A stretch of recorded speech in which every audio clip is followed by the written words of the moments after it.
They scammed me out of everything at 18. What I did next shattered my father's business forever.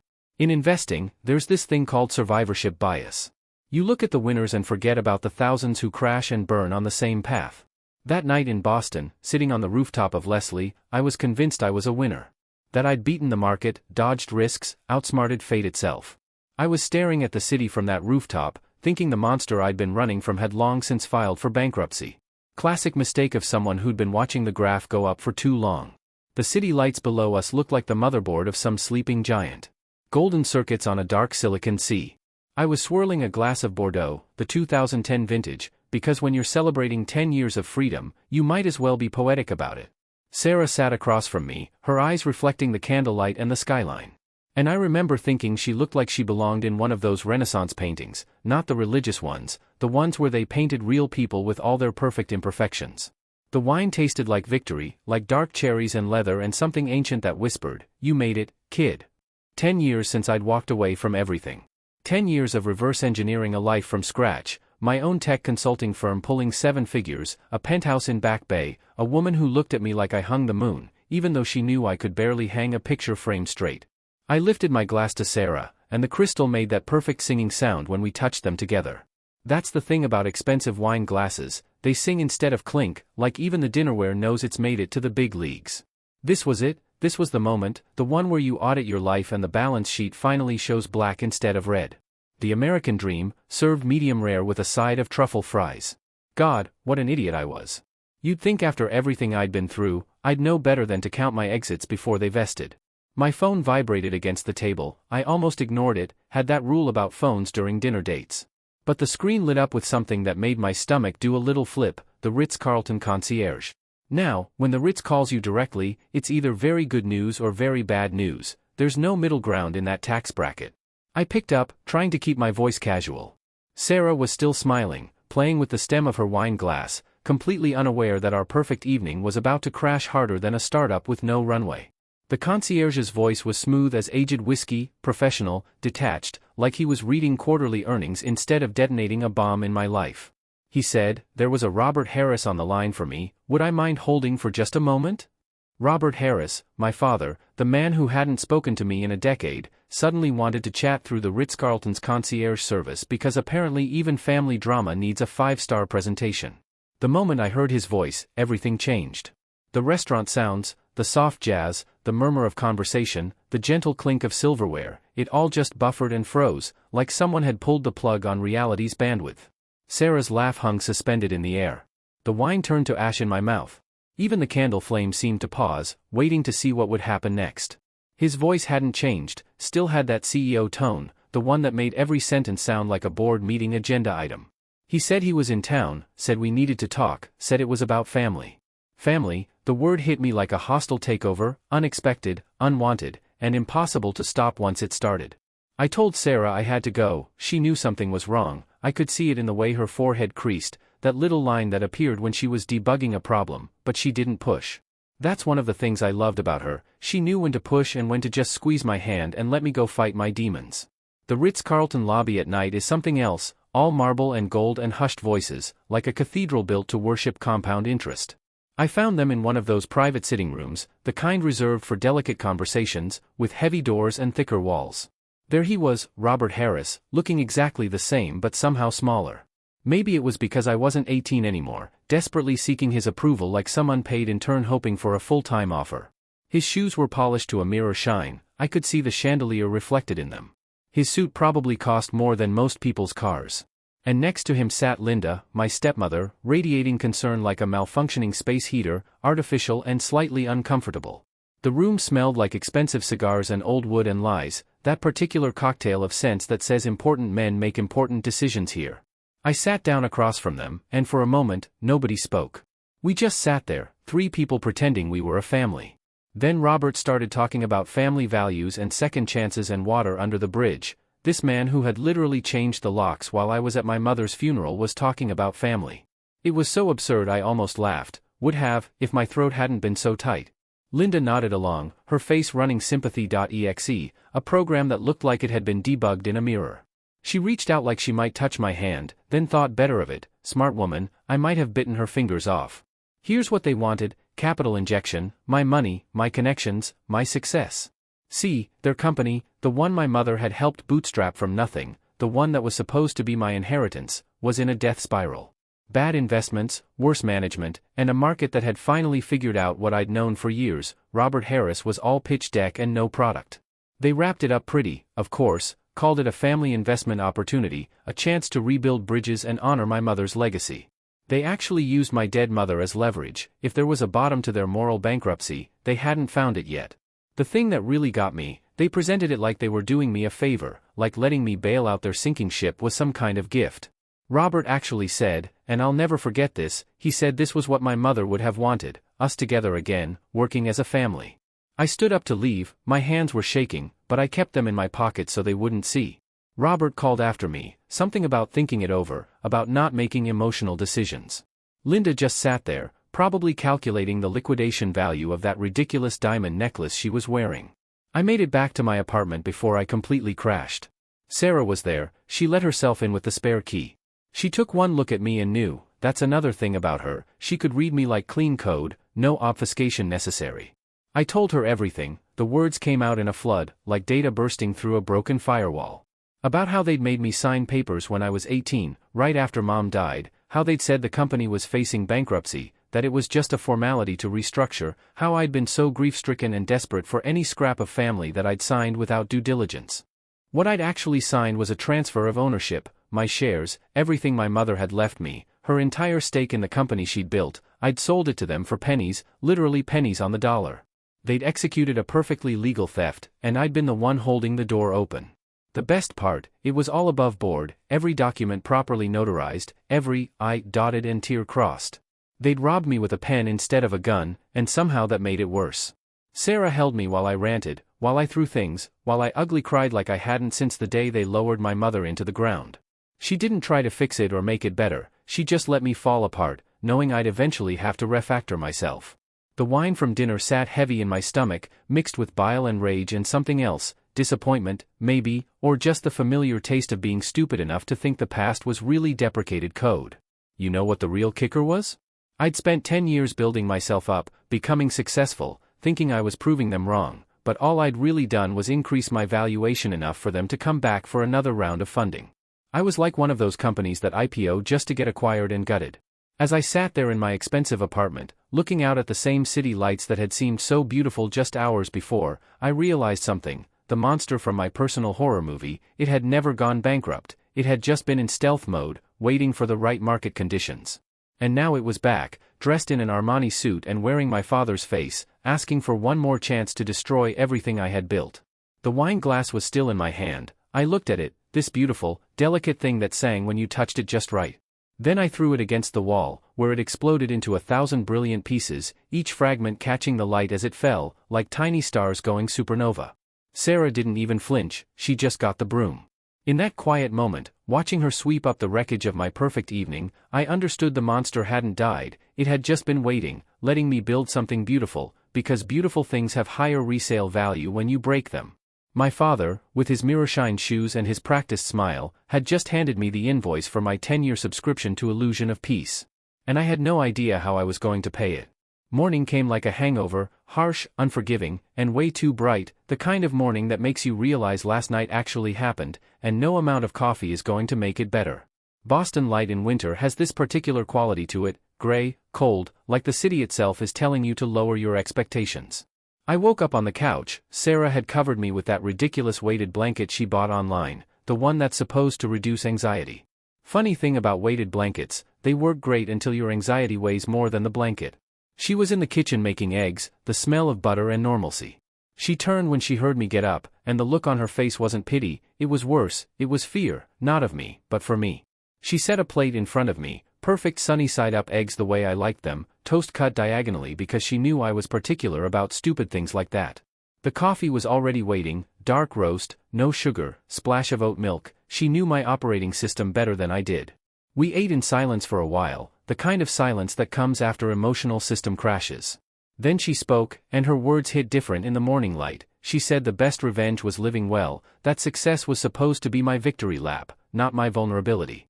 She told me not to let them turn me into one of them. I knew she was right, of course, she was right. Sarah had this way of being right that was both comforting and infuriating. But here's the thing about being right, it doesn't make the wrong voices in your head any quieter. Inside me, there was still that 18-year-old kid, the one who'd signed those papers with tears still fresh on his face, the one who trusted his father because that's what you're supposed to do. That kid wanted justice, hell, that kid wanted blood, and no amount of organic eggs and rational conversation was going to shut him up.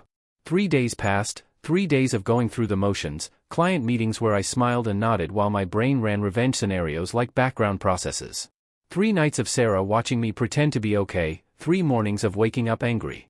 Then my phone buzzed with a text from an unknown number, just an address and a time, a diner in Southie, the kind of place that still had ashtrays on the tables even though nobody had smoked there legally since the 90s.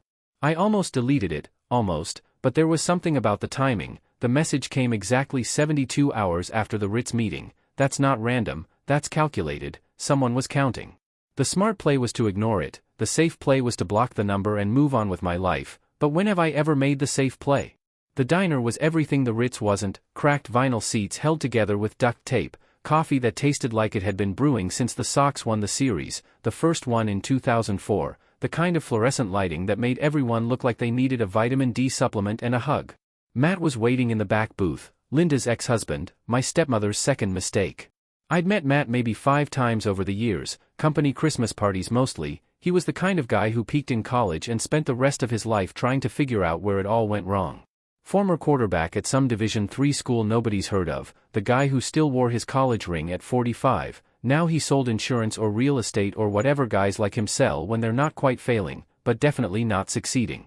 He looked rough, rougher than usual. His forehead was shiny with sweat, even though it was February, his hands shook when he lifted his coffee cup, his eyes kept darting to the door like he was expecting the IRS or the mob or his wife to walk in. All 3 were probably equally terrifying to him.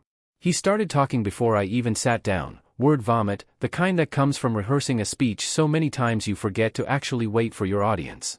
He told me he'd heard them laughing, Robert and Linda, after I'd left the Ritz. They were laughing about how easy it was going to be, how I was already in the bag, how blood was thicker than water, but money was thicker than both.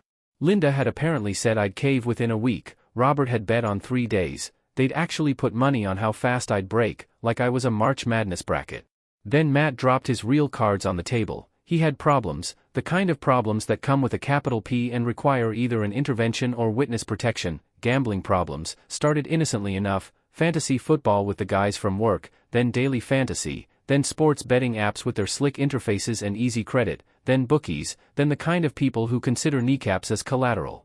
He owed $47,000, specific number, the kind of specific that means someone's keeping very careful track. Linda knew about the debts, of course, she knew. She held it over him like a guillotine blade, one wrong move, one moment of defiance, and she'd let it drop, let his debts come due, let his perfectly curated suburban life explode like a piñata full of IOUs. But here's where it got interesting. Matt had been planning his escape for months, and he'd been collecting evidence.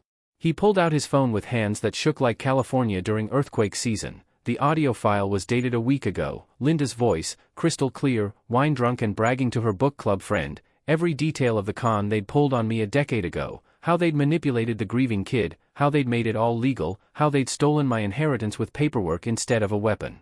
She was proud of it, you could hear it in her voice, like she was describing a particularly clever way to avoid paying taxes. She actually used the word elegant to describe how they'd screwed me over. I asked him how he got it. Simple, he said. She thought he was furniture, background noise, the human equivalent of a decorative vase. Last week, she hosted book club, though from the sound of it they discussed more wine than literature. She started bragging about how she'd orchestrated the whole thing back then, how she was the real brains behind Robert's success. He'd left his phone recording in the living room, hidden behind their wedding photo. The irony wasn't lost on either of us. She never even considered him capable of that level of thinking. That's the thing about treating people like NPCs in your personal video game. Sometimes they develop their own storylines. Matt's terms were simple. He'd give me the recording, the whole unedited file, plus some other documents he'd been collecting. In exchange, I'd pay off his debts and give him enough to disappear. $50,000 to clear the books, another $20,000 to start fresh, $70,000 for a recording that could destroy the people who destroyed me.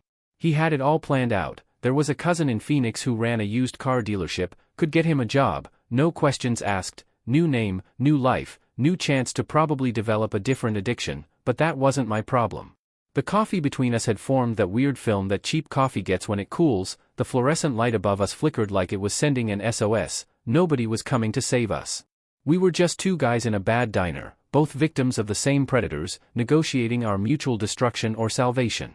I asked him why he'd waited until now, why not run months ago? He laughed, but it sounded more like a cough, said he'd been waiting for leverage, waiting for the perfect moment, and my return, my father reaching out, that was the catalyst. He knew they'd overplay their hand, knew Linda would get drunk on her own cleverness and spill everything. The recording was his insurance policy, but he needed someone to cash it in, someone with enough money to pay his exit fee and enough anger to actually use the evidence. Enter stage left, carrying 10 years of rage and a bank account that could afford vengeance. I listened to him lay out his plan, watched him fidget with his coffee cup, saw the desperation leaking from every pore. This wasn't a man making a deal, this was a drowning man grabbing for anything that floated. I told him I'd think about it, didn't promise anything, couldn't, not yet. The 18-year-old in me was screaming, take the deal, to burn it all down, but the businessman in me knew that desperate partners make dangerous allies. I left him there in that booth, staring at his phone like it might ring with salvation. He looked like a man watching his last lifeboat drift away, which, to be fair, he probably was. The walk back to my apartment took longer than it should have. Boston in February isn't made for walking, but I needed the cold, needed something real and harsh to cut through the noise in my head. Two voices were at war with every step: Sarah's voice, preaching peace and healing, the 18-year-old's voice, demanding justice and revenge. By the time I reached my building, I wasn't any closer to an answer, just colder and angrier. I opened my apartment door, and warmth hit me like a slap of reality. Sarah was on the couch, laptop open, working on some project that would probably make the world slightly better in ways most people would never notice. She looked up and smiled, and for a moment, I could see it clearly, a future where I let it all go, where I chose her wisdom over my rage, where I proved I was better than them. But moments pass, that's what makes them moments. My phone felt like it weighed 50 pounds in my pocket. Matt's number was already saved under insurance policy. The choice wasn't between right and wrong anymore, it had crystallized into something simpler, sharper: become the monster and get justice, or remain the victim and keep my soul. Those were the only two items on the menu, and after 10 long years of starvation, I was finally hungry enough to order something. The question wasn't whether I'd make the call, it was whether I'd still recognize myself after I did. I didn't sleep that night, couldn't. Every time I closed my eyes, I saw Matt's shaking hands and heard Linda's drunken confession echoing in my head. By 3 a.m., I gave up and went to the kitchen. That's when everything changed. I was making coffee, the expensive Ethiopian stuff Sarah had bought, the kind that's supposed to taste like blueberries but mostly just tastes like trying too hard. The smell hit me wrong, or maybe it hit me right, because suddenly I wasn't in my Back Bay kitchen anymore. I was 12 years old, watching my mother at our old kitchen table, surrounded by spreadsheets and legal pads, a cup of Folgers going cold at her elbow. The memory was so vivid, I could smell that cheap coffee, see the way the morning light caught the gray starting to thread through her dark hair.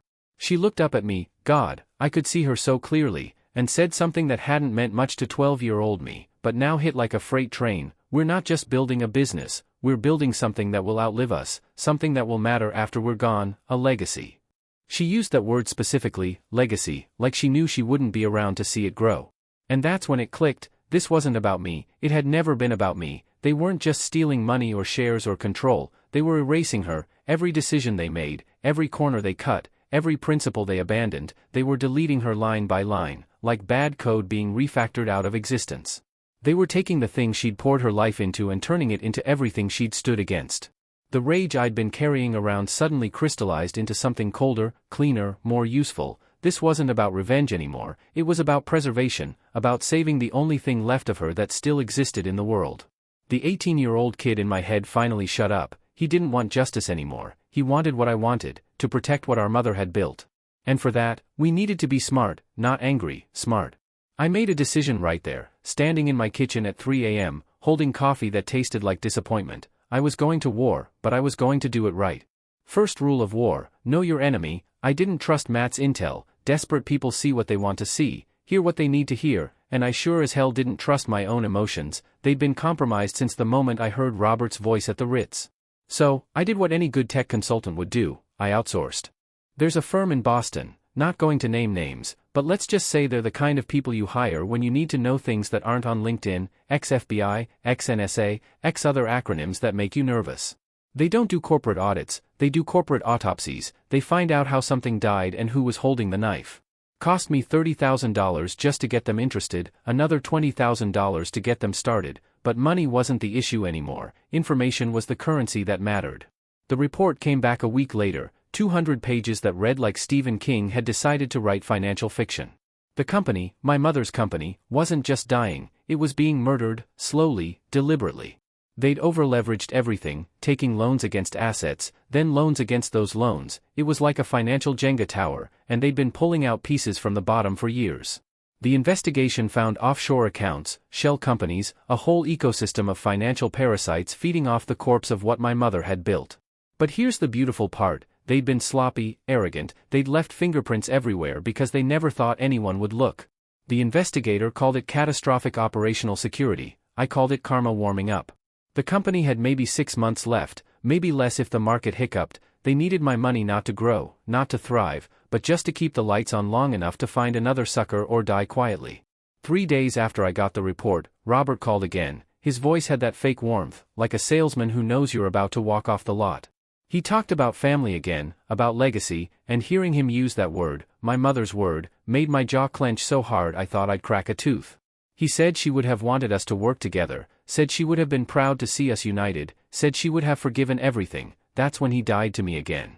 The first time was when he'd locked me out, but the second death was worse because this time he wasn't just betraying me, he was betraying her memory, using her like a prop in his con game. I kept my voice steady, told him I was thinking about it, told him I needed more time, let him think he was reeling me in, but inside, something had shifted permanently. The part of me that had once called him Dad just evaporated. What was left was pure cold clarity.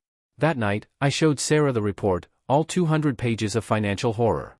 She read it on the couch while I sat across from her, watching her expression shift from confusion to understanding to something that looked like grief.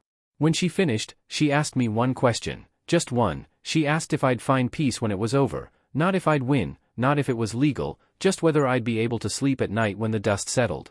I thought about my mother at that kitchen table, building something she believed would outlast her. I thought about Robert and Linda, feeding off her corpse like vultures in Armani. I thought about the 18-year-old kid who trusted his father with tears in his eyes.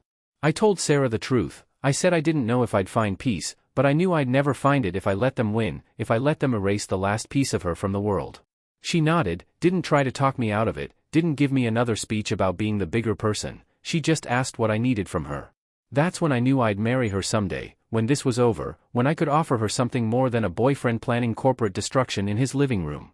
I picked up my phone and called Matt. He answered on the first ring, probably hadn't been sleeping either. My voice came out different, harder, cleaner, like I'd finally compiled correctly after years of debugging. I told him to send the recording, all of it, unedited. I told him to document everything, every threat Linda had made, every debt, every terrified moment. I told him to get ready to disappear because things were about to get very loud and very ugly. Then I said something that surprised both of us. I told him he was getting a bonus, another $50,000 on top of what we discussed, not because I felt sorry for him, not because I was generous, but because when you're going to war, you pay your soldiers well, even the broken ones, especially the broken ones. He started crying, actually crying. This 45-year-old man who'd peaked in college was sobbing into the phone because someone had finally thrown him a life preserver. It was pathetic and human and real. The next 2 weeks were theater, pure performance art. I met with Robert 3 times, let him wine and dine me at restaurants where the appetizers cost more than most people's car payments. I nodded at his proposals, asked thoughtful questions, played the prodigal son slowly coming home.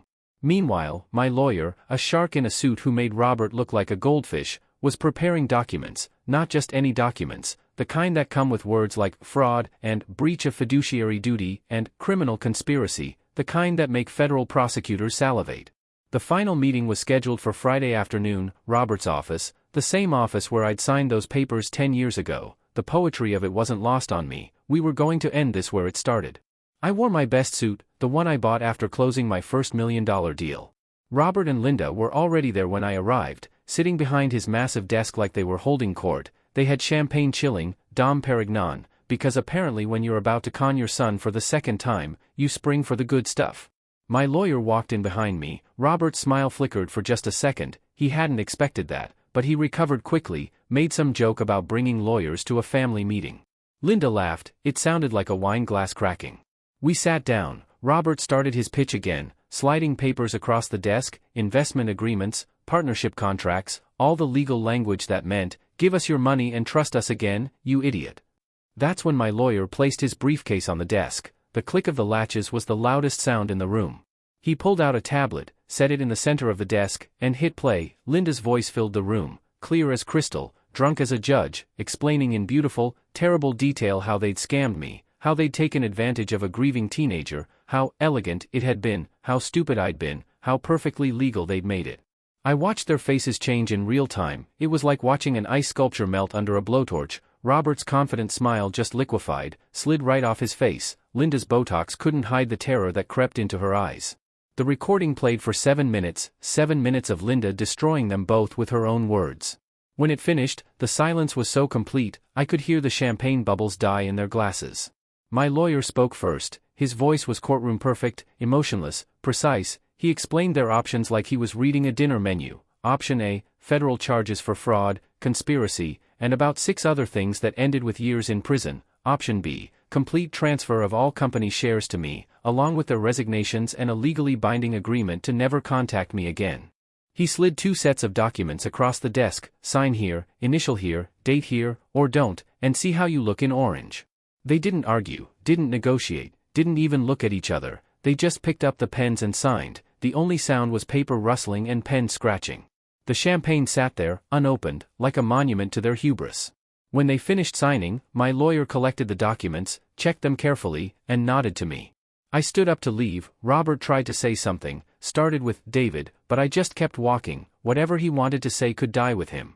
That was 3 months ago. The company is mine now, all of it, every share, every debt, every decision.